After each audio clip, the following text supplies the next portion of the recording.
Hello everyone, welcome to Movie News Monday, the show where we break down every significant piece of movie news that happened within the last week in a concise amount of time for you. I'm your host Dylan Strickland, and let's get started.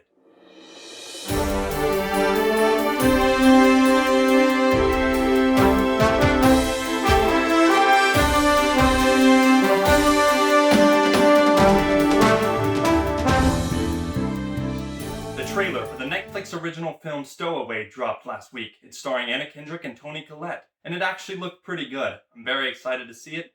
April 22nd on Netflix. Godzilla vs. Kong made $122 million internationally this week, and its critic review came out last week as well. It currently sits at a 79% on Rotten Tomatoes.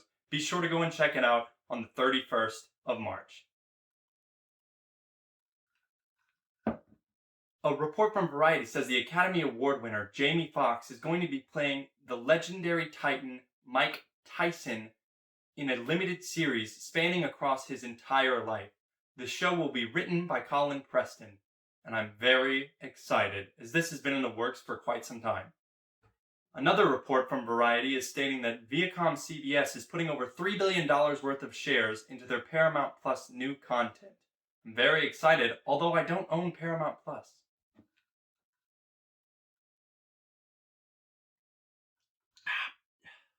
A new report from Variety says that Regal Cinemas will start to reopen in the U.S. in limited amounts. They're going to be opening slowly so that they will be open for Godzilla vs. Kong. I'm very excited. They are also stating that they will be open completely for April 16th in time for Mortal Kombat. Attached in that same article is a statement by Warner Brothers saying that they are going to be committed to a 45 theatrical window for their new movies in 2022. This is a good commitment, because right now, it's zero. Everything that Warner Brothers produces currently comes out on HBO Max, and I feel like it's hurting them more than helping them. The much-anticipated Disney's Cruella is coming out on May 28th, but Disney recently announced, amongst other things, that it is going to be coming into theaters and on Disney Plus at the same time, with their Premier Access feature. Disney made several other announcements in the article from Variety, one of them being that Luca, the much-anticipated Pixar film, is going to be coming straight to Disney Plus with no fee, and they moved several other titles, including the much-anticipated Ryan Reynolds film Free Guy, which is now scheduled to come out on August 13th, and The Kingsman, the prequel to the other two Kingsman films, now coming out on December 22nd. Also moving, the sequel to Murder on the Orient Express, Kenneth Branagh's Death on the Nile, will be arriving in February 11th, 2022, and Deep Water, which will be coming in January 2022. Moving on to Wednesday, The Hollywood Reporter is reporting that Sony Pictures has announced a Bewitched movie that is in development. It's written by Terry Matalas and Travis Rickett, and it's going to be an adaptation of the 1960s popular sitcom. And I can't wait. Another report from Variety is telling us that Disney Plus has announced a National Treasure TV series as well as a third movie. Nicolas Cage and the original director and writer will be coming back for the third film. The series will be focused on a 20-year-old lady named Jess Morales, and it's going to be 10 episodes, all of which you can find on Disney+. Moving into Thursday, the John Wick director Chad Haleski is set to helm a Ghost of Tsushima adaptation for a film. I'm very, very excited as I have not played the game yet, but it is set in feudal Japan, and the graphics I have seen have been absolutely beautiful. Very excited. He's an amazing director. John Wick rocks. This next topic is not something that I would typically bring up, but since he is such a big Hollywood name, I think it's important to note that Johnny Depp has had another court case side against him. He asked them to say that it was libel, and they said it was not. He has been accused of 14 counts of aggravated assault, and apparently has made Amber Heard feel 3 times that she was going to lose her life. I have no stake in this, but it is important to understand this is very damning for the actor's career. And now, with all the regular movie news out of the way, let's move on to Super News.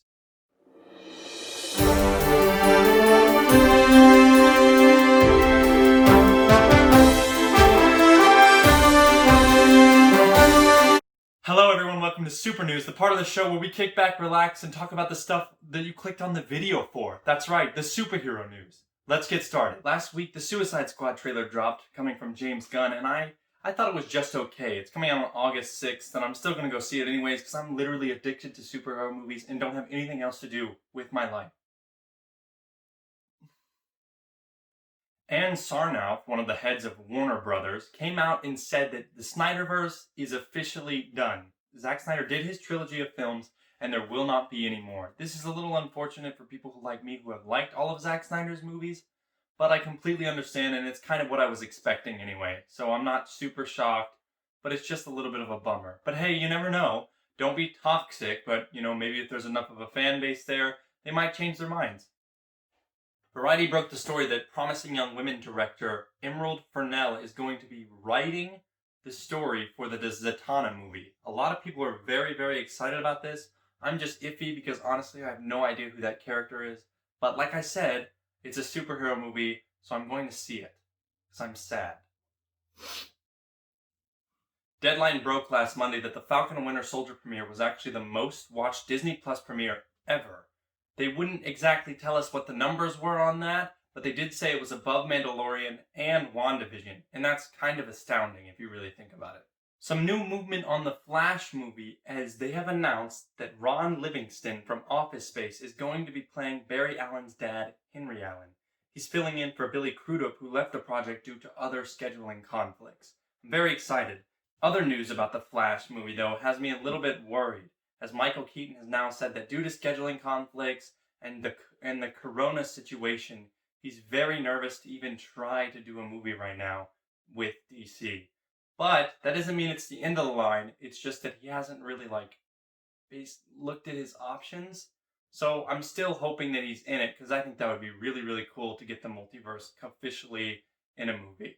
Unfortunately for MCU movie fans, Black Widow and Shang-Chi have been pushed again. Black Widow's new release date is July 9th, and Shang-Chi's is on September 3rd. Notably with Black Widow, there is going to be a premiere access release for Black Widow at the same time as it's in theaters. It's going to drop on both at the same time on July 9th. And I'm actually a little happy about that. I think that for the people who actually are scared to go back into the theaters, waiting till July is a good amount of time to wait. But it's $30 without the movie theater experience. So you're basically paying the same amount of money if you're going with two people. You're paying the same amount of money to sit at home and watch it versus just go to the theater and watch it. And I think this is actually a good thing for movie theaters.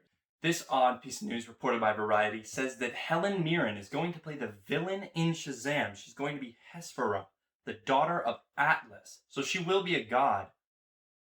Interesting. Not what I was expecting, but it's a superhero movie, so I'm going to go see it.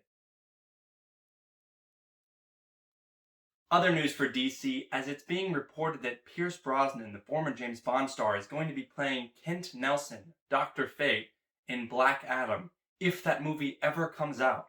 But if it does, I'm going to be going seeing it. And finally for tonight, Screen Rant is reporting that Captain Marvel 2 is going to begin filming on May 31st. It's being directed by Nia DaCoste. I hope I'm pronouncing your name right. If I am not, I apologize. And will be coming out in late 2022. And that is going to do it for Movie News Monday. If you enjoyed this, please leave a like and subscribe. It really, really helps me out. Next week, we'll be back to do the same thing again. I've also got the next Let's Talk About show coming out sometime within the next 2 weeks on Godzilla vs. Kong. And I'm currently in the middle of doing my weekly breakdowns for Falcon and Winter Soldier. So be sure to subscribe if that sounds like something you're interested in, or even if it doesn't. Honestly, it really, really helps me out, and I'm super duper desperate. Thank you so much for watching.